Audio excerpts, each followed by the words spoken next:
We're not going to be burdened like that. We're going to be able to realize our artistic vision a lot better. It's got a ton of horsepower, which is very easy to unlock, and it's a machine that's really easy to develop on. The PS5 will present a paradigm shift as to what players will come to expect from gaming. Will let us tell stories, make worlds, create gameplay that I think will truly captivate the player and really surprise quite a few people. Please take a look at this new franchise for Worldwide Studios, coming exclusively for PlayStation 5.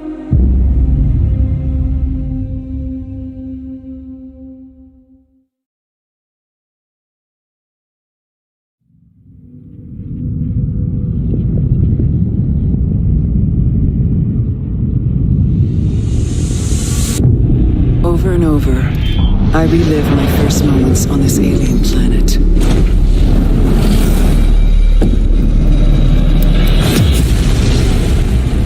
The crash. The attack. My death. The crash. The attack. My death. Trapped in this endless cycle. Even death is no escape.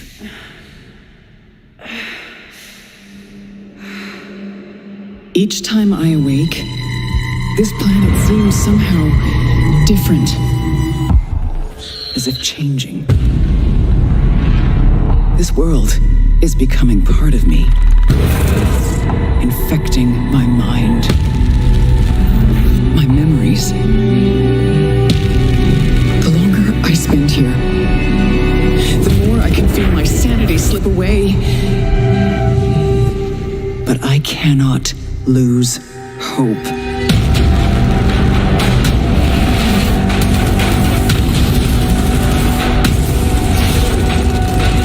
My only choice is to keep fighting,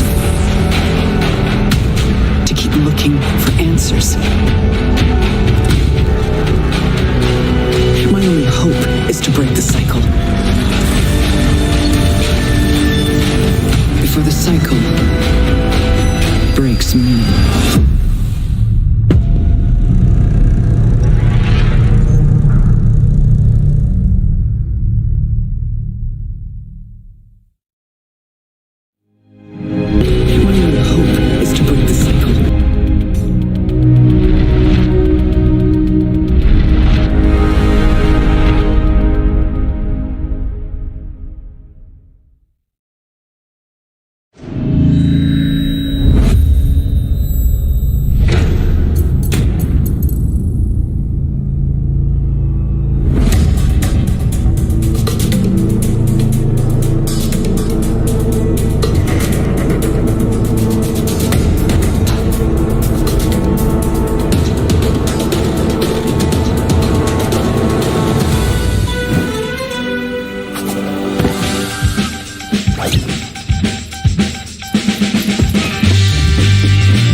Hello everyone, my name is Josh Greer and this is my brother Mike.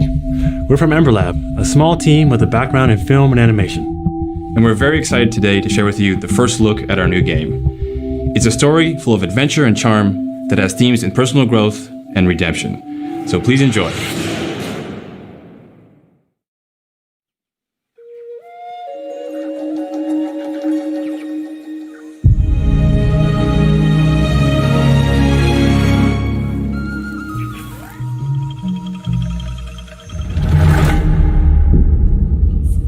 I know you are kind. You sense the power that flows through this land. Yet, you do not fully understand it.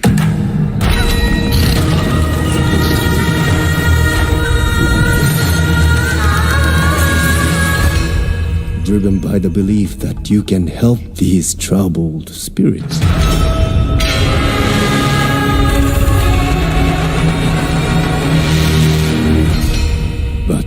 You cannot hide your weakness from me.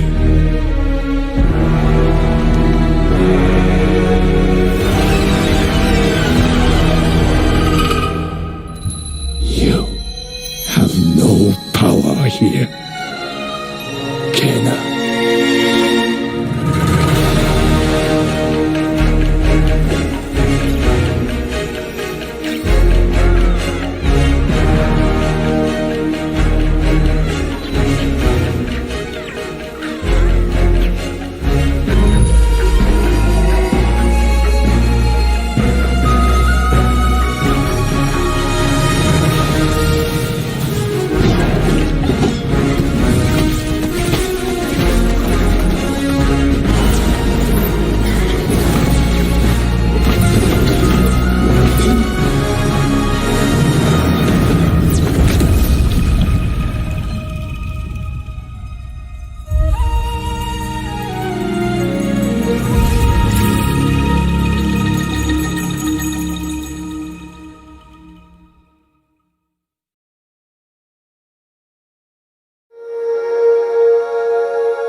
You ever feel like you're just waiting for a sign? To do that thing you've always meant to do. Sometimes I feel like I'm just standing on the edge of doing great things. But something's holding me back. Maybe it's just nerves. Maybe it's the fear that I'll never be as good as what I imagine when I'm still just standing on the edge. But if we've got nothing else to lose, might as well jump.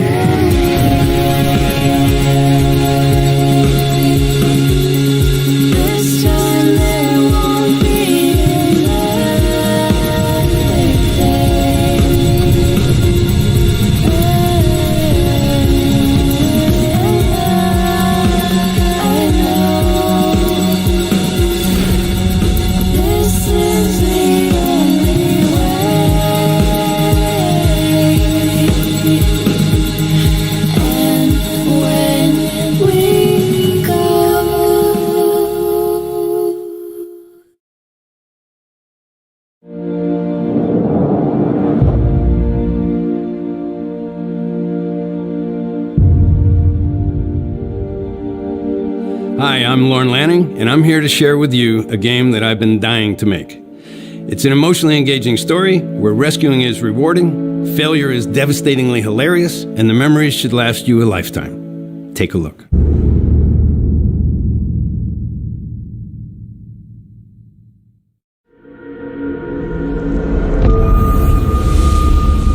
You are no longer a slave, Abe.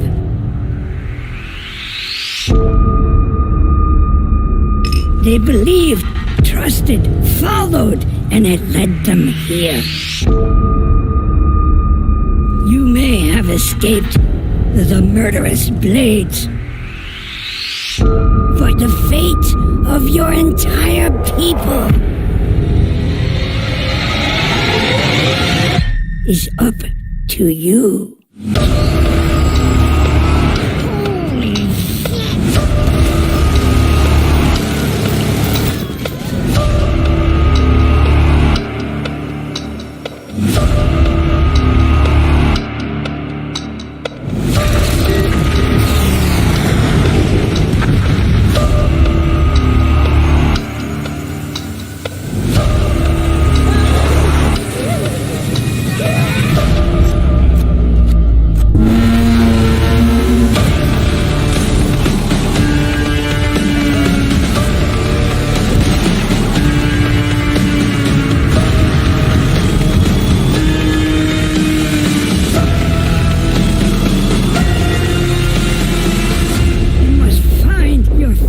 Voice.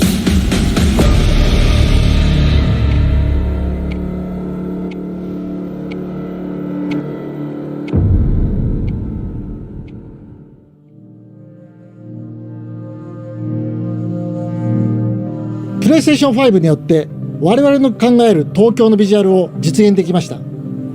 今までに見たことのない東京の魅力を見て、聞いて、感じることができます。これからお見せするのはゴーストワイヤー東京の世界初のゲームプレイ動画です。スーパーナチュラルでミステリアスな東京、そこに潜む驚異と美しさを感じ取っていただけると思います。ぜひお楽しみください。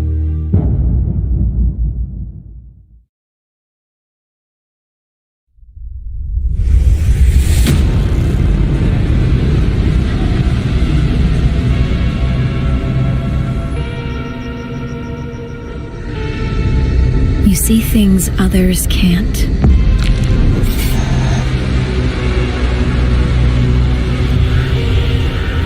Hear threats others don't.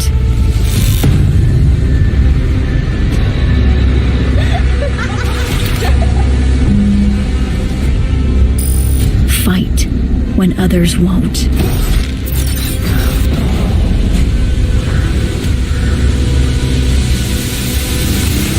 It's up to you to save Tokyo.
Monkey talking when it's gotta intervene. I'm the biggest one of those you ever seen. I'ma need a crown. I'm the only one that ever held it down at the tip top. People flip flop every day, not I. Top 5, I'm a big shot. I'm the one that wanna take the big shots. Big balls, big rings, big rocks, big bag, big moves, big cars, big man, big plan. Get lost in this wall. Look at me now, they held me down. So give me the crown. Wait for the thing.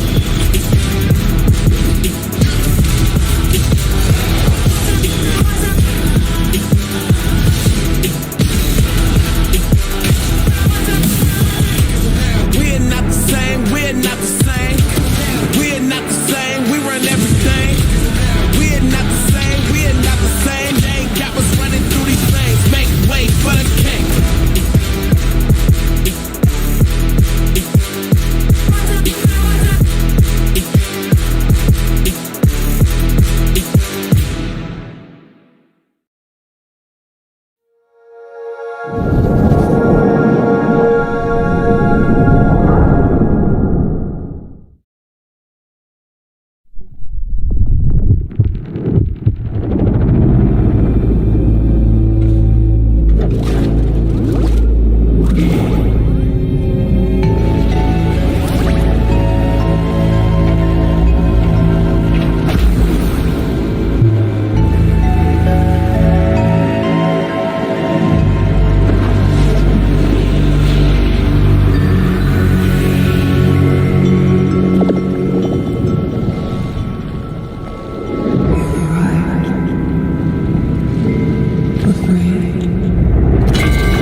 It was always gonna end like this.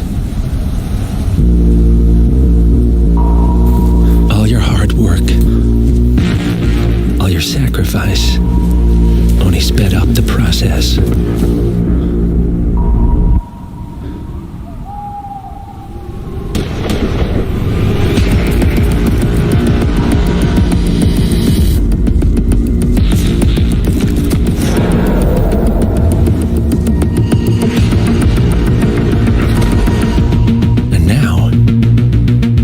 Yourself alone.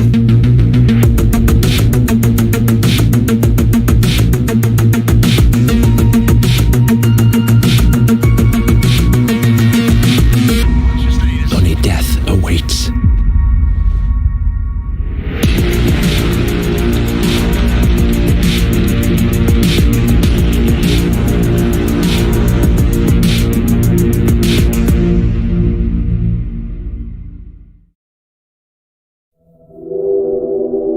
Hacker Nabrak here from IO Interactive.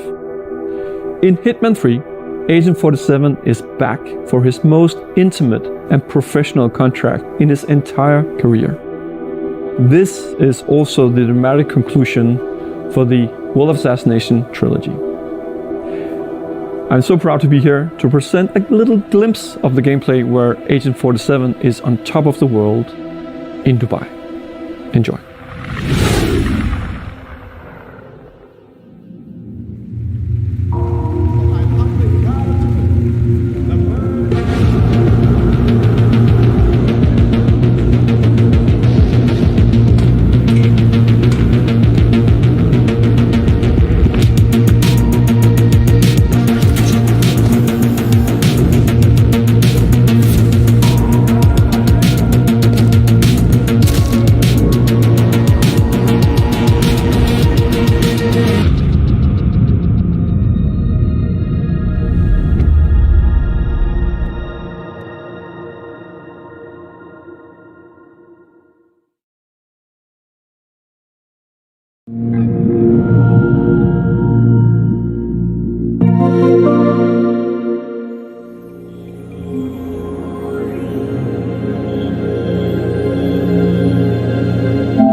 What's up, everyone? I'm Zion Williamson of the New Orleans Pelicans. Here we go.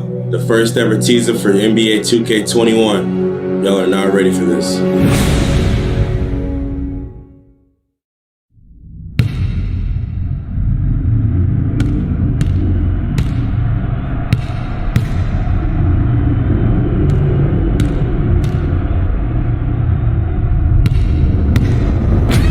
Trying to bring you down, but for real, you might as well give up now. Think you got a chance, but I don't see how. Got a real tight grip when I hold that crown. I'm the first one in and the last one out. Whoever owns the place gotta drag me out.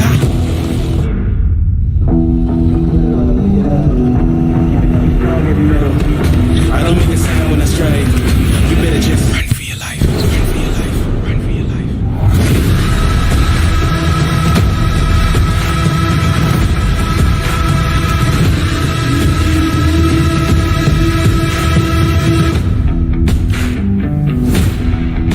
Your life. Run for your life.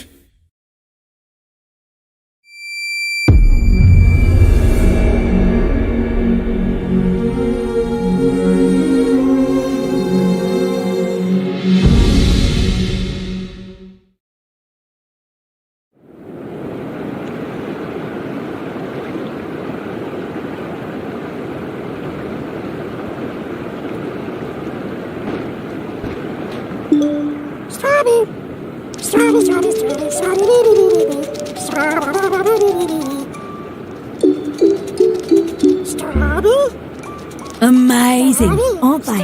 Half bug, half snack. A very recently discovered species, entirely unique to this island. Oh, this one's lively. Beautiful seed patterns. Oh, and it's tasty too. Welcome to the island of bug snacks. Find a bug and kind of snack. Try to catch it in your trap. Feed somebody and you'll see we are whatever we eat. Find them hiding in the sand, tearing up a catch. Come to Snack-Tooth Island and discover it's bug snacks. It's bug snacks. Talking about bug snacks. It's bug snacks.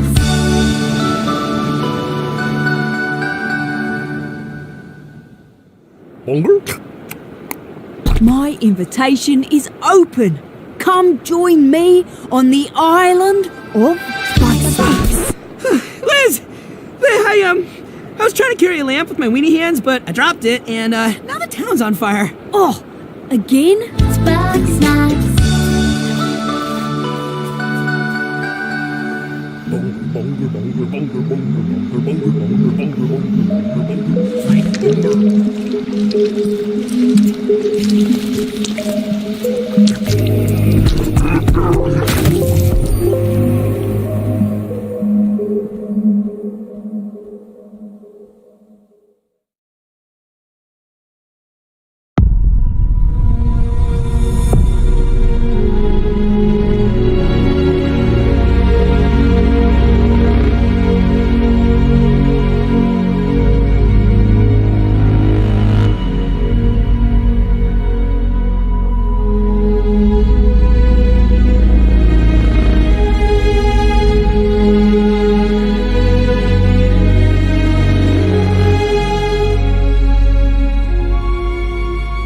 Hi everyone, thank you for being with us today for this very special event.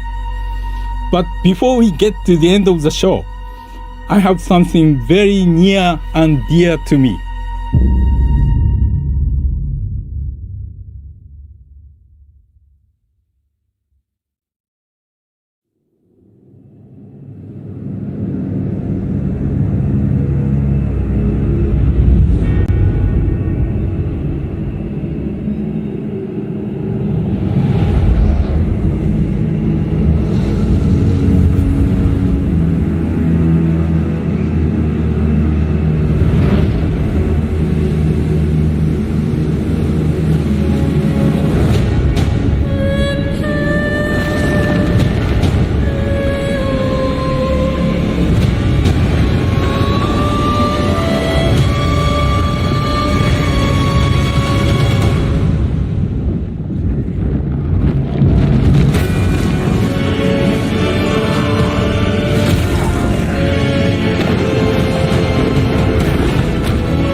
Deathloop is a next-gen first-person shooter about rival assassins locked in a time loop. This is our unique vision, what Arcane is all about. Freeform immersive gameplay, a surreal player-driven story smashed together. Want to see some stylish action? Check this out.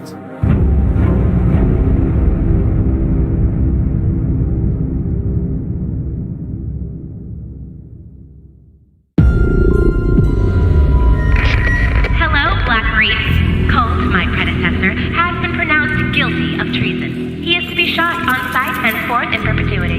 Your assistance is appreciated and mandatory. The real party doesn't start until he's dead. She is not making this easy.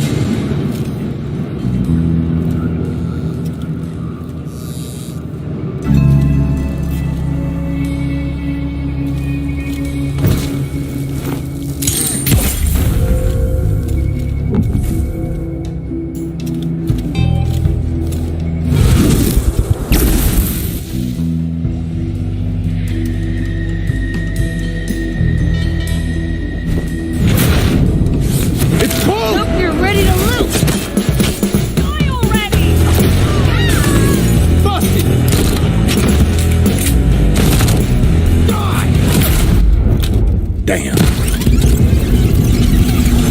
Sitting here lonely like a broken man. Spending my time and Good morning, Black Reef. Another day, another death. Aren't time loops fun? For everyone else on this island, this place is paradise. A never-ending party where hunting me is the main attraction. And no matter how I try to escape, they always cut me down. But I'm one stubborn motherfucker.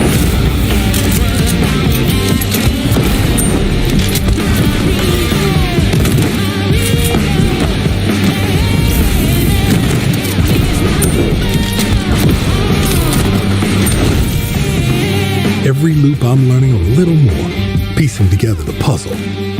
There's 8 targets, and they all gotta die before midnight. There's just one little snag.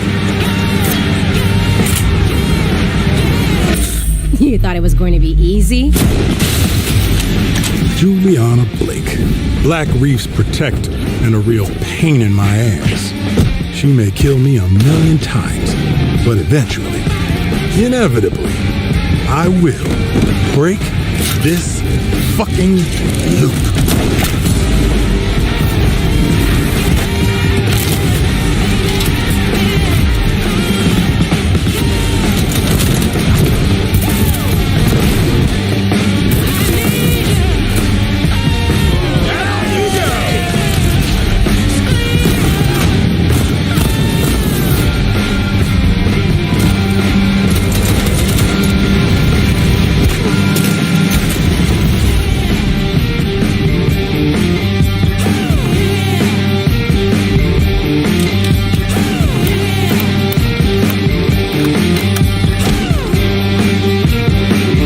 I don't like watching you die. I like killing you. There's a difference.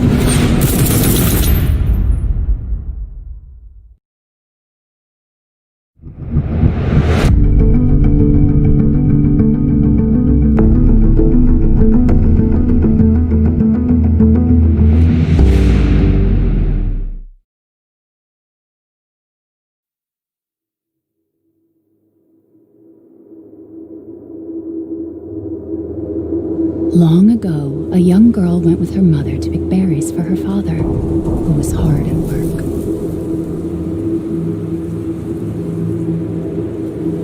But the forest greeted them with a dark, cold silence, the bushes empty.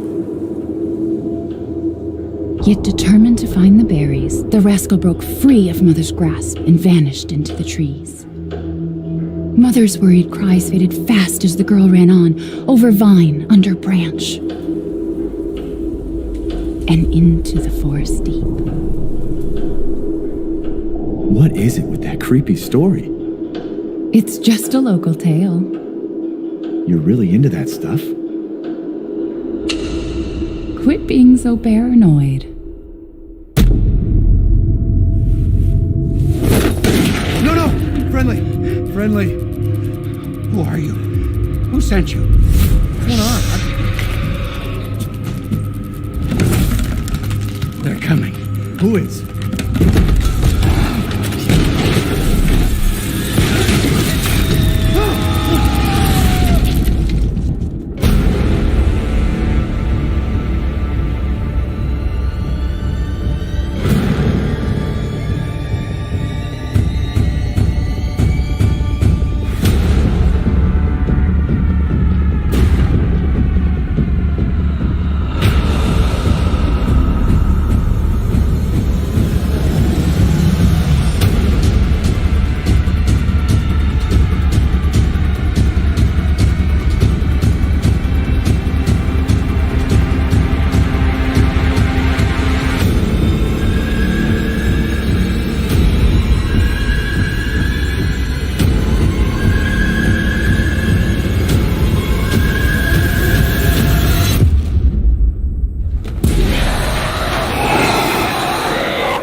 Sorry, Ethan.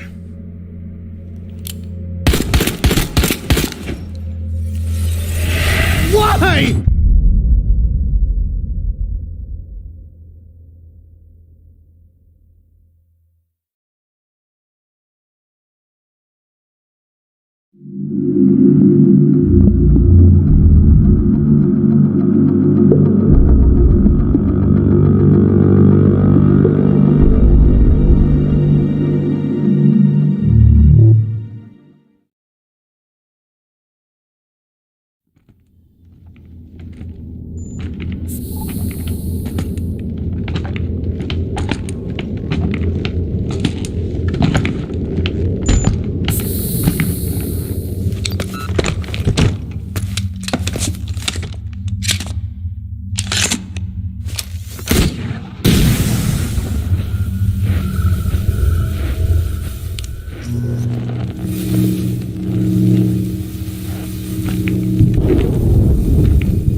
What is that?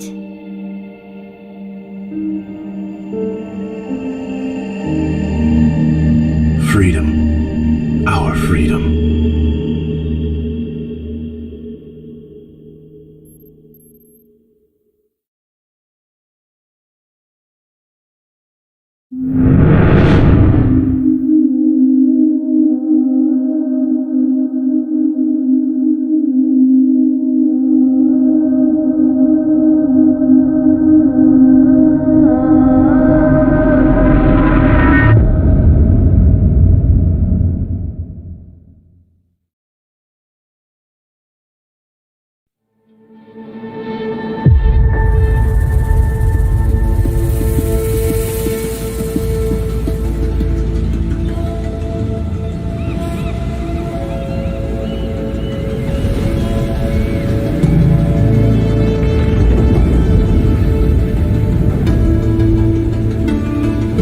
The old ones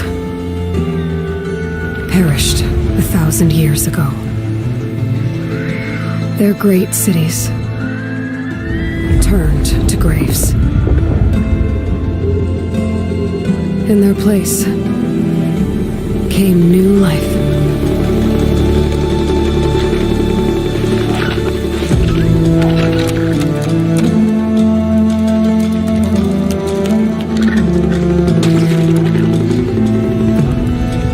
And new dangers.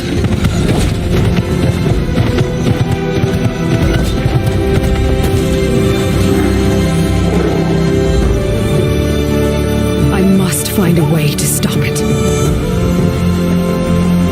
Or it will get worse and worse.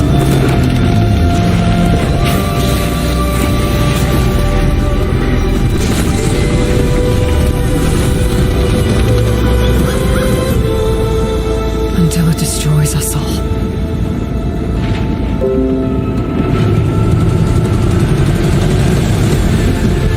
There's nothing I wouldn't do to save this world.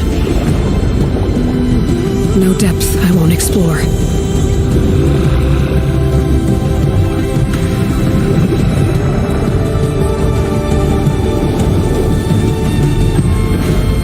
No secret I won't unlock.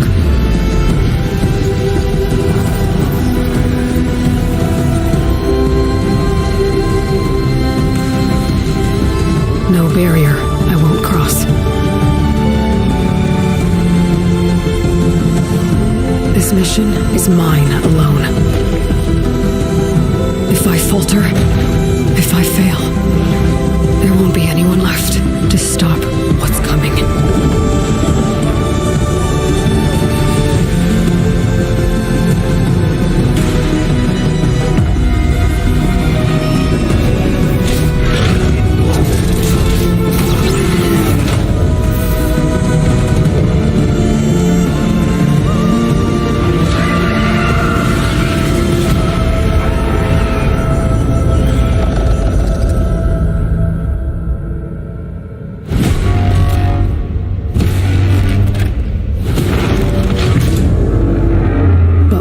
Comes. I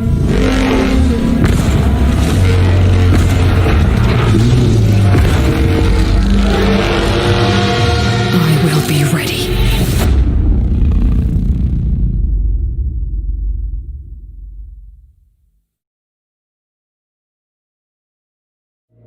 On behalf of the entire team at Guerrilla, we're happy to share the first look at Horizon Forbidden West. We're continuing Elga's story as she moves west to a far future America. To brave a beautiful but dangerous frontier masked with mysterious new threats. Get ready to explore distant lands ravaged by massive storms. And take on new, powerful machines as you return to the majestic world of Horizon. Stay tuned for much more. We can't wait for you to get your hands on it.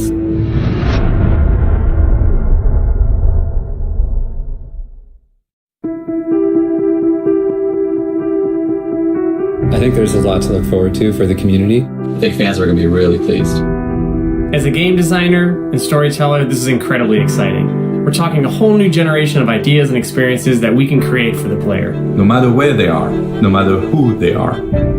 New experiences like we've never had before. More iconic, interesting characters, more atmospheric, immersive worlds for players to explore. We want to wow players. Expect the unexpected. And I, for one, can't wait. We can't wait. We can't wait to share them with you. It's so exciting. Incredibly exciting. It's really about love for the players and for the players. As a developer, that's an amazing feeling to have.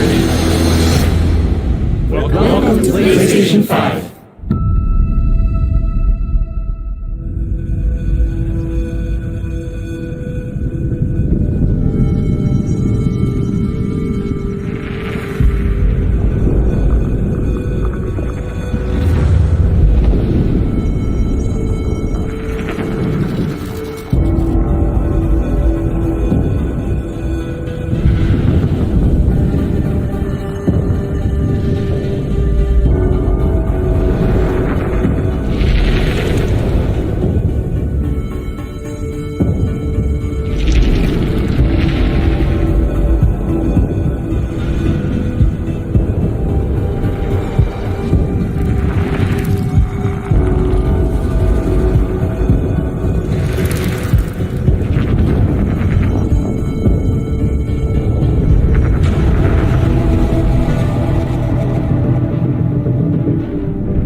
We hope you've enjoyed the first glimpse of our future today. You've seen our most striking console design yet, and you've seen games that can only be enjoyed with the full range of PlayStation 5's features and power. At PlayStation, we believe in generational transitions, and we put years of work into making them happen. We want you to enjoy the unique benefits of moving from one generation to the next. Thank you for joining us. We're launching later this year, and we have tons more to share. Welcome to PlayStation 5.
Enjoyed the first glimpse of our future today.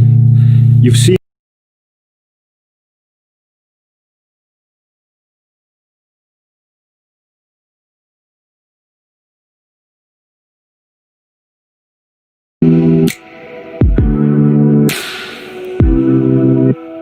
whole new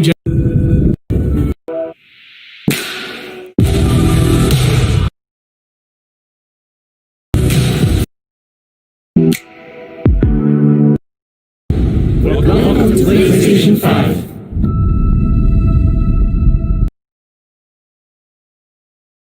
with the full range of PlayStation 5's features and power. At PlayStation, we believe in generational transitions, and we put years of work into making them happen. We want you to enjoy the unique benefits of moving from one generation to the next. Thank you for joining us. We're launching later this year, and we have tons more to share. 1998. Welcome Four Microsoft to PlayStation engineers create a 5. prototype video game console in the hopes of competing against Sony's next video game machine, the PlayStation 2. March 1st, 1999. Sony officially announces the PlayStation 2 following the amazing success of the original PlayStation. March 10th, 2000. Microsoft officially announces their first video game console. It is known simply as Xbox. So, for the first time, let me now unveil Xbox.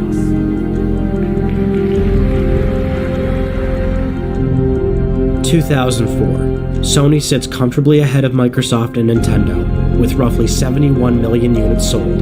Microsoft, at the end of 2004, had sold 19.9 million Xboxes. May 12, 2005.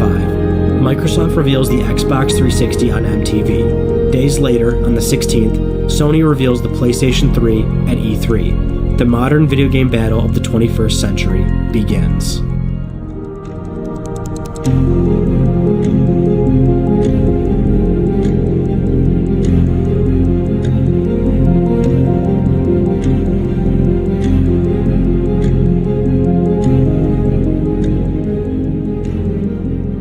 Now the time has come. You've waited long enough. I give you the future of gaming. The Xbox 360 announcement was nothing short of a spectacle. With viral marketing campaigns and an over-the-top reveal on MTV with Elijah Wood hosting the event, and live performances by The Killers, the system was touted for its online capabilities and HD graphics. Microsoft's online ecosystem, Xbox Live, was going to the next level.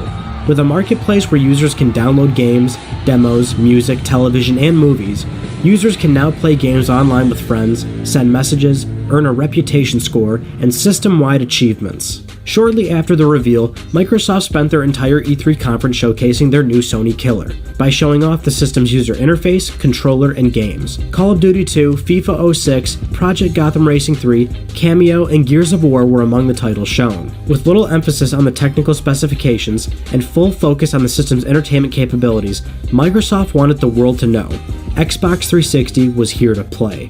That future starts right here, right now.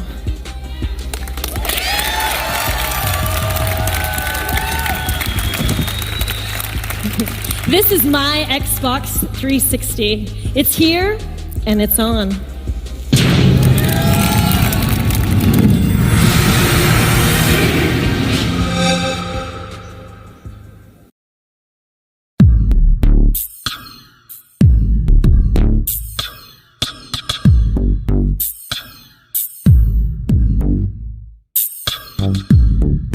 The PlayStation 3 reveal was a completely different story, as Sony spent a vast majority of their E3 conference detailing the technical significance of the platform, detailing the system's new cell processor, reality synthesizer, and support for Blu-ray discs.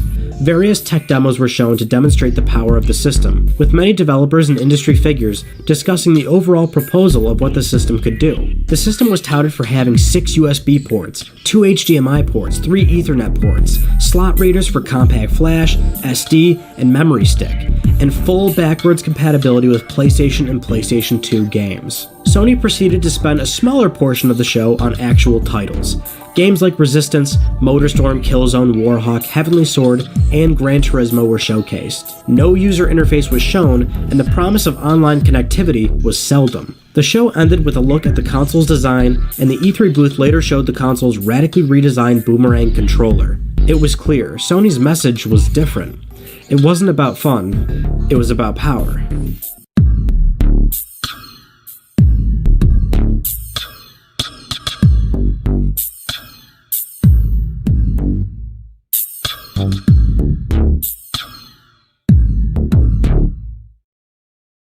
We're right here in an impromptu Best Buy shop, and all the new Xbox 360s are being unloaded. The road to launch was long and arduous for both manufacturers. Microsoft was eyeing a holiday 2005 window, and Sony spring 2006. Microsoft was able to hit their goal, launching the Xbox 360 November 22, 2005 in North America. Shortly after, in December, the system hit Europe and Japan. Xbox 360 was offered in 2 different SKUs.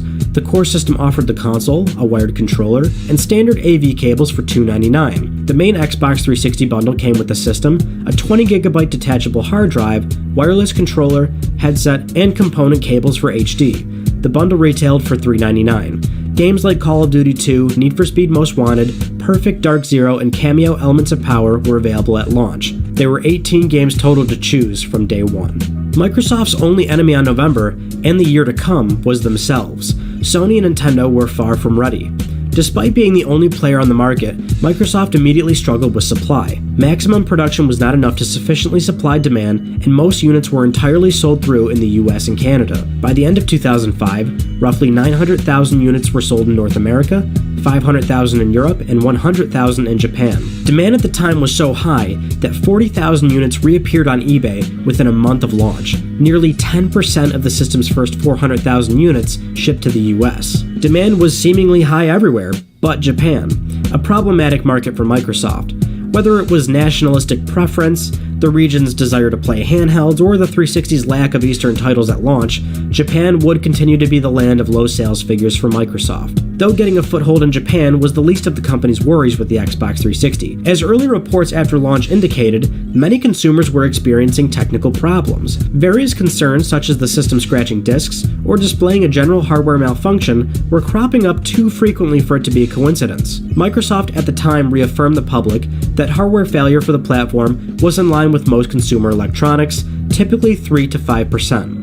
It wouldn't be until 2007 that Microsoft officially acknowledges the problems. Despite these concerns, Microsoft had an entire year lead on Sony, something that played a very large role in the long term for not only consumer preference, but developer preference as well. And while the first year of games were mostly PC ports and HD upgrades, there was always something to play. By year's end, Dead Rising, Saints Row, Viva Pinata, and Gears of War released, all of which were well received. And the aggressive tone from their 2005 reveal was still as prevalent as ever. Microsoft did not forget Sony was launching. At E3 2006, Peter Moore made the deliberate announcement of Grand Theft Auto releasing on Xbox 360 the same day as the PS3 version, and that the 360 version would feature exclusive episodic content on Xbox Live. Is my new edition.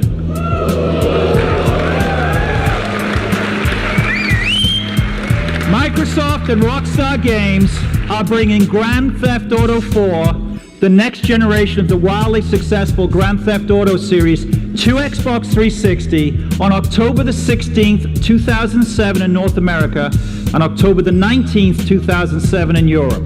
The first date it's available. That, coupled with various other titles Microsoft had planned for 2007, showed that they meant business.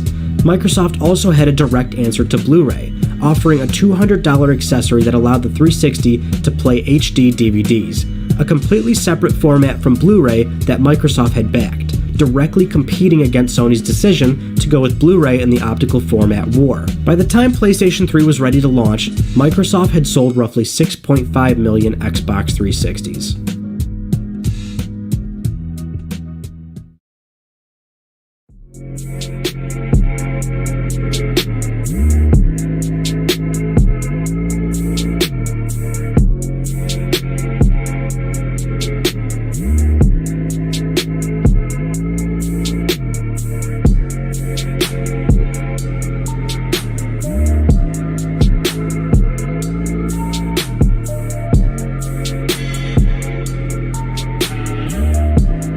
Before launch, the PlayStation 3 and Sony's message was categorically a disaster to say the least.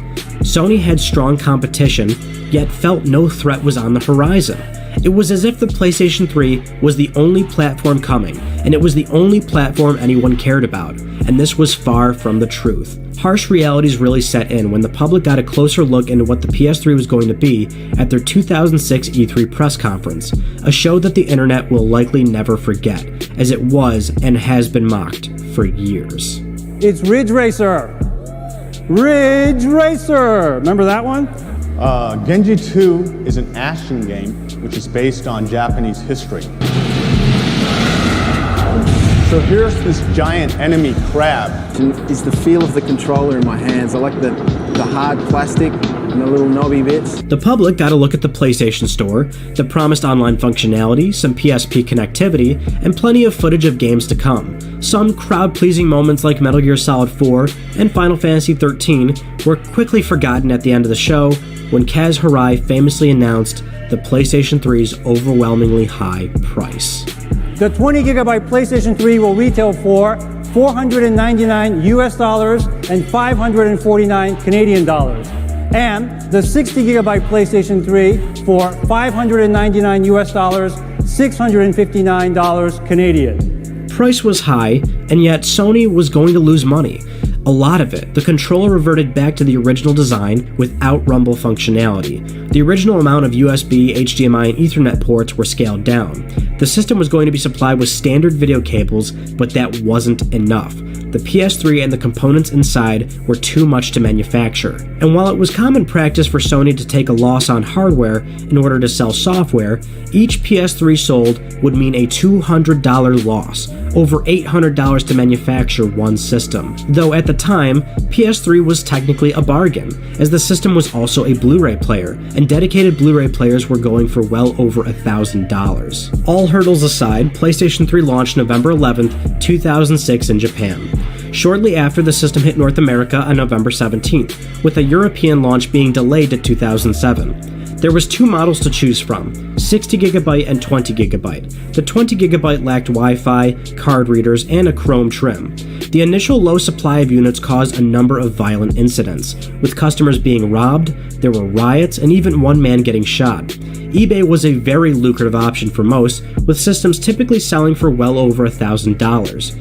However, enthusiasm was low, and with the PS3 out in consumers' hands, the growing pains started to show. Online capabilities were at the absolute bare minimum. The PlayStation Store was just a fancy web browser, and there was no cross-game chat, and games had visibly worse performance compared to the 360 versions. Sony's messaging wasn't entirely helpful either, with most ads creating confusion rather than actual desire.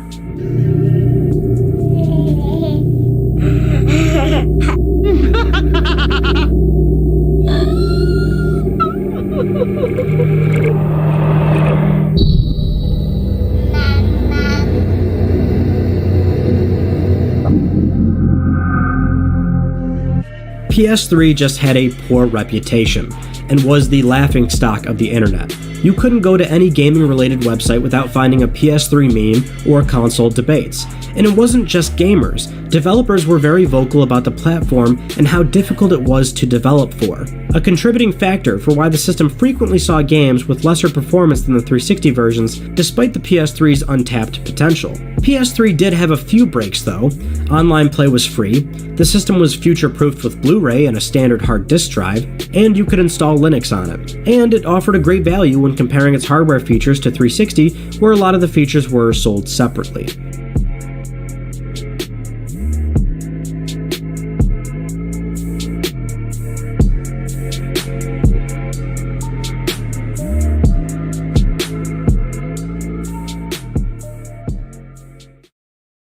Thanks for having me, Bill. You're 7 months into the sales cycle for PS3, and you're cutting prices. Why? Well, as you pointed out, it's a two-pronged announcement. The introduction of the 80-gig machine with our million-unit selling MotorStorm game packed in at $599, and then consequently reducing the price on the existing 60-gigabyte model to $499.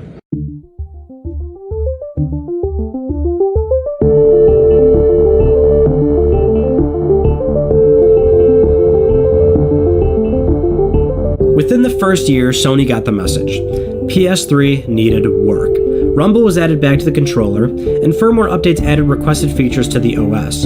Hopeful game announcements like Little Big Planet and PlayStation Home were made. The system was even price dropped to as low as $399, with the announcement of the 40GB model. But this came at the expense of PS2 backwards compatibility, a feature that Sony stayed keen on removing in order to bring down manufacturing costs. By the end of the PS3's first full year, the system saw Resistance Fall of Man, Warhawk, Uncharted Drake's Fortune, and Ratchet & Clank Future Tools of Destruction as the standout titles to play.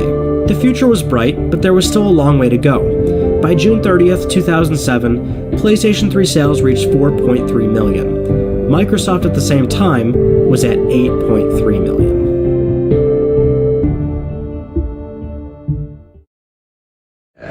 We set up these two Xboxes here, the one in home theater. The first day, the DVD Madden we had on display was totally destroyed because of the inside. It totally scratched the whole DVD. So, first time we put it up there, it froze. We're like, okay, it was just fluke, maybe something happened. It froze again. So guys, honestly,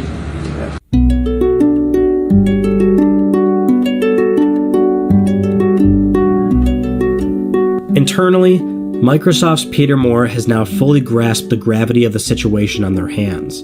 The defect rate for Xbox 360 was far too high to ignore, and action had to be taken. Moore worked out with the finance team just how much it was going to cost to make things right. He recalled, "We knew we had a problem. I remember going to Robbie Bach, my boss, and saying, I think we could have $1 billion problem here." Moore had a meeting with then Microsoft CEO Steve Ballmer to tell him what had to be done. I am trembling sat in front of Steve, who I love to death, but he can be an intimidating human being. Steve said, "Okay, talk me through this." I said, "If we don't do this, this brand is dead. This is a Tylenol moment." Steve looked at me and said, "What have we got to do?" I said, "We've got to take them all back, and we've got to do this in a first-class way." "What's it going to cost?" I remember taking a deep breath, looking at Robbie, and saying, "We think it's $1.15 billion, Steve." He said, "Do it." There was no hesitation. July 5th, 2007, Microsoft officially announces a 3-year warranty extension to all Xbox 360 consoles from their original purchase date. New internal chipsets were on the horizon to hopefully help the console's failure rate, but for now, every consumer was covered for free Xbox repairs should their machines fail under the 3 red lights moniker.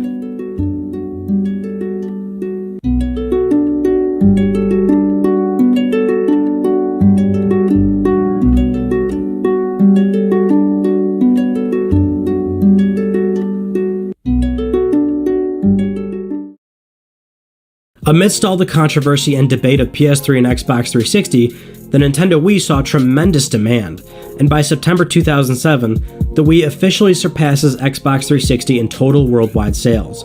This would be the beginning of Nintendo's mostly irrelevant dominance as gamers continued to scrutinize PS3 and 360 while largely ignoring Nintendo due to Wii's radically different approach to games. But there was something very important in September.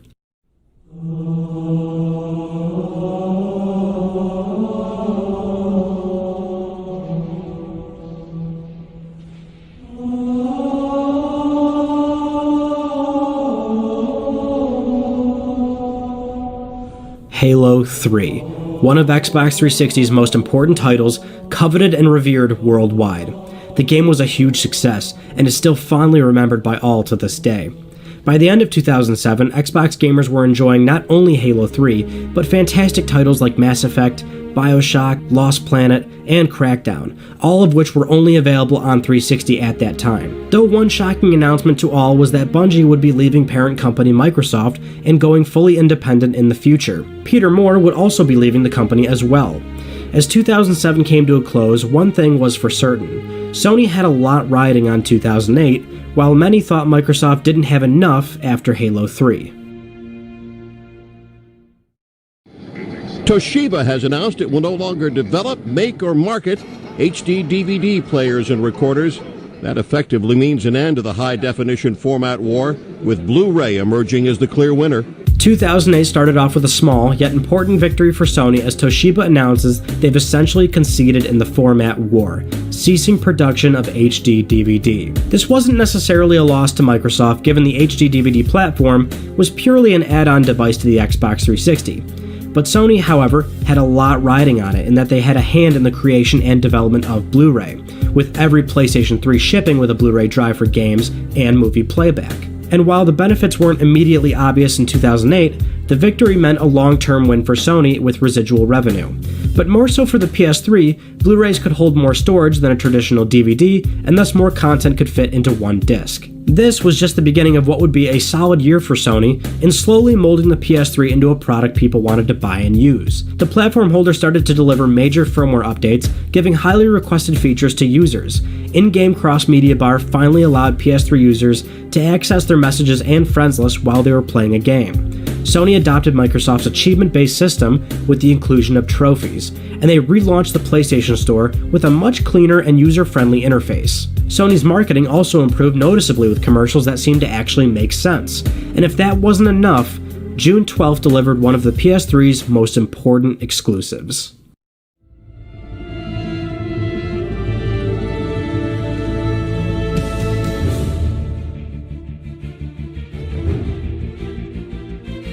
Metal Gear Solid 4 saw critical acclaim, and Sony saw a pretty substantial increase in PS3 sales across all markets, which the company desperately needed, because by June 23rd, it was revealed in financial reports that pricing PS3 below manufacturing costs made the company lose over $3 billion. Sony quoted to investors, "The large-scale investments required during the development and introductory period of a new gaming platform may not be fully recovered."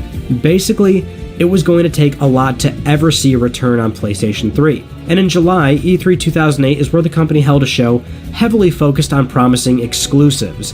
Infamous, Killzone 2, MAG, God of War 3, and more were shown off, all the while still juggling PSP and PS2 into the mix as well. Though one of the biggest surprises at E3 was at Microsoft's show. One more big announcement to share. Take a look at this movie.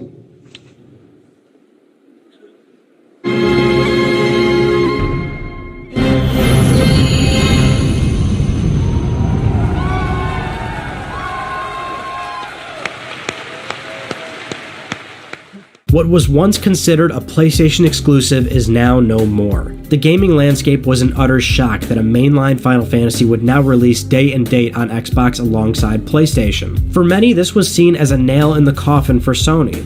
If PS3 can't keep games like Final Fantasy or Devil May Cry exclusive, why would anybody need to buy one? Little did anyone know that this would pretty much be the norm moving forward, as third-party exclusives slowly but surely became a thing of the past. By year's end, Resistance 2 and Little Big Planet released, and more stellar titles that many enjoyed. PlayStation Home also saw an open beta release, which looked promising on the surface. 2008 seemed to be a mostly good year to the PS3, and yet the sales weren't enough.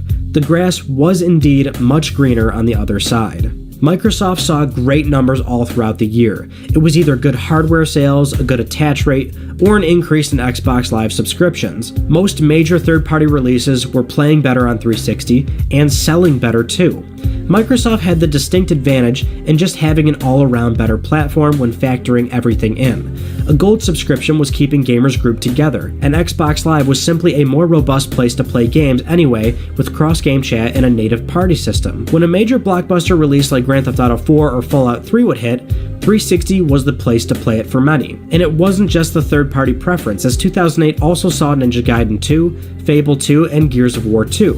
Xbox Live Arcade also continued to be a preferential storefront for many smaller independent developers, with games like Braid and Castle Crashers releasing. And while Sony is releasing features that play catch-up, Microsoft is completely revamping the UI with the new Xbox Experience, which came out later in the year. A completely new interface that presented the menus and games in a more modern fashion, with an emphasis on tiles and imagery. And Microsoft's new Me-like avatars added a little flavor to user profiles. All in all, Microsoft had a great 2008, and while Sony made good strides in rebuilding the PS3 image, it wasn't going to catch Xbox anytime soon. By year's end, 360 sold 28 million units worldwide. PS3 was in the neighborhood of 21 million. Down, but not out.